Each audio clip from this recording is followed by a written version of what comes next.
America की नई vice president कमला Harris, जो अपने आप को भारतीय मूल का बताती हैं और चुनाव से पहले पॉलिटिकल रैलीज और कैंपेन के दौरान भी उन्होंने अपने इंडियन बैकग्राउंड का जोरों शोरों से प्रचार किया था। उनके इस पद पर आने से कई भारतीय लोग उनसे उम्मीद लगाए बैठे थे कि अमेरिका और भारत अब बेहद ज्यादा करीब आ जाएंगे और दोनों देशों के रिलेशंस के बीच कमला हैरिस एक ब्रिज के रूप में काम करेंगी। लेकिन अफसोस हुआ उसके बिल्कुल उल्टा। जब भारत को सेकेंड वेव की शुरुआत में सबसे ज्यादा जरूरत थी, कमला हैरिस और अमेरिका तभी गायब था। कोविड-19 वैक्सीन के रॉ मटेरियल्स पर रोक लगाकर बैठा था और न ही भारत और साउथ अफ्रीका के वैक्सीन के ऊपर से पेटेंट प्रोटेक्शन हटाने वाले ट्रिप्स वेवर को शुरुआत में समर्थन दे रहा था। हालांकि उसके बाद जब भारत में लाखों लोग मारे जाने लगे, यहाँ से भयावह तस्वीरें अमेरिका और दुनिया के बाकी कोनों में पहुंचने लगी, उसके बाद ही अमेरिका भारत की मदद के लिए सामने आया। लेकिन अमेरिका की नई भारतीय मूल की वाइस प्रेसिडेंट कमला हैरिस तब भी गायब थी और जो भारत और भारत के लोगों के साथ कनेक्ट होने का सुनहरा मौका था, वो उन्होंने इस बार खो दिया। भारत में अब सेकेंड वेव का असर धीरे धीरे खत्म हो रहा है। पॉजिटिव केसेस जो कि कभी 24 घंटे में 4 लाख से ऊपर आया करते थे, वो अब धीरे धीरे 1.5 लाख यानी 1,50,000 तक आ गए हैं और अब भारत में कोरोना वायरस का ग्राफ अब तेजी से नीचे जा रहा है। भारत के कई राज्यों ने तो अनलॉक के भी आदेश दे दिए हैं। मतलब स्थिति अब नॉर्मल हो रही है और कमला हैरिस को अब जाकर भारत की याद आई है, जिसके बाद उन्होंने पिछले कल देर शाम को भारतीय प्रधानमंत्री नरेंद्र मोदी जी के साथ फोन कॉल पर बातचीत की। अगर आप सोच रहे हैं कि कमला हैरिस को अब जाकर अचानक से भारतीय प्रधानमंत्री नरेंद्र मोदी जी की याद क्यों आई, तो आपको बता दूं कि अमेरिका के पास आज की डेट में 80 करोड़ वैक्सीन, जिनमें अधिकतर मात्रा एस्ट्राजेनेका वैक्सीन की है, ये सारी स्टॉक में एक्सेस अमाउंट में मौजूद हैं, जिनका अमेरिका ने इस्तेमाल नहीं करना है।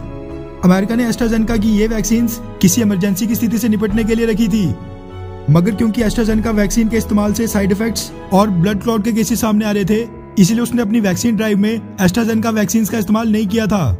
लेकिन अब क्योंकि दुनिया के कई देश एस्ट्राजेनेका की ये वैक्सीन इस्तेमाल कर रहे हैं और अब कोरोना वायरस की वैक्सीन भी एक एक्सपायरी डेट के साथ आती हैं, ऐसे में अमेरिका भी इनको ज्यादा महीनों तक स्टोर नहीं कर सकता था। इसलिए उसने ये ऐलान किया था कि स्टॉक में जो भी कोरोना वायरस की एक्सेस वैक्सीन उसके पास मौजूद हैं, वो उनको दुनिया के बाकी देशों के साथ बांटेगा, जिनमें भारत का नाम सबसे ऊपर था। अब जैसा कि मैंने आपको ये पहले भी बताया था कि ये वैक्सीन जून एंड तक भारत को मिल जाएंगी और अमेरिका की वाइस प्रेसिडेंट कमला हैरिस ने भी प्रधानमंत्री मोदी को कॉल करके भारत को कोविड-19 की वैक्सीन इसी महीने के अंत तक सप्लाई करने की आश्वासन दिया और पीएम मोदी को इन्फॉर्म किया कि अमेरिका से भारत के लिए वैक्सीन जल्द पहुंच जाएंगी। अगर आपके मन में ये ख्याल आ रहा है कि अमेरिका से कितनी संख्या में वैक्सीन भारत आ रही हैं, तो आपको बता दूं कि अमेरिका ने पहले फेज में 8 करोड़ में से 2.5 करोड़ वैक्सीन दुनिया भर में बांटने का ऐलान किया है और उन 2.5 करोड़ में से भी south and south east Asia के देशों के लिए मात्र 70 लाख वैक्सीन अलॉट की गई हैं। अब आप खुद ही सोचिए कि इस रीजन में भारत के साथ साथ और कितने देश हैं जो एस्ट्राजेनेका वैक्सीन का इस्तेमाल कर रहे हैं। ऐसे में इन 70 लाख वैक्सीन में से कोई बड़ा हिस्सा भारत को मिलने का अनुमान नहीं है। वहीं आपकी जानकारी के लिए बता दूं कि भारत ने खुद पिछले एक दिन यानी पिछले 24 घंटों में 24 लाख से ज्यादा लोगों को वैक्सीनेट किया है। ऐसे में जो अमेरिका से भारत को वैक्सीन मिलने की आशंका जताई जा रही है, वो ज्यादा से ज्यादा 2 दिन तक भी नहीं चलेंगी।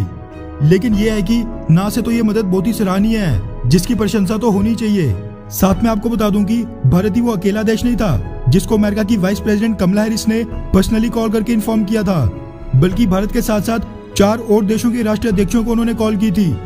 वैसे जो भी हो, अपने आप को भारतीय मूल और भारत की बेटी बताकर अमेरिका की वाइस प्रेसिडेंट बनने वाली कमला हैरिस से भारत और भारत के लोगों को बेहद उम्मीदें थी, जिन पर वो खरी बिल्कुल नहीं उतरी।